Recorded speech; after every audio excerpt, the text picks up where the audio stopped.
Isa ka rin ba sa naku-curious kung ano ang itsura sa loob ng Saigon Opera House?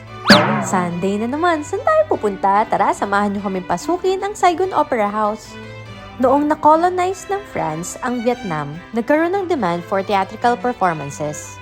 Kaya sinimula noong 1898 ang pagtayo ng Saigon Opera House. Dinagurian din itong twin sister ng Hanoi Opera House. Mas maliit nga lang na version.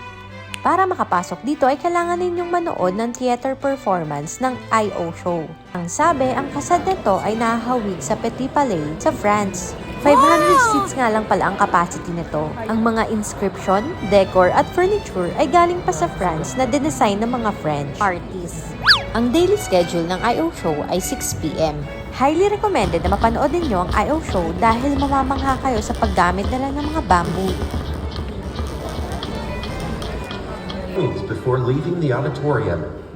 All performances of Loon Production are protected by copyright law. And after nga ng show ay pwede kayong mag-picture taking dito. At ito nga ang best part dahil pwede ninyo maka-interact ang mga performers.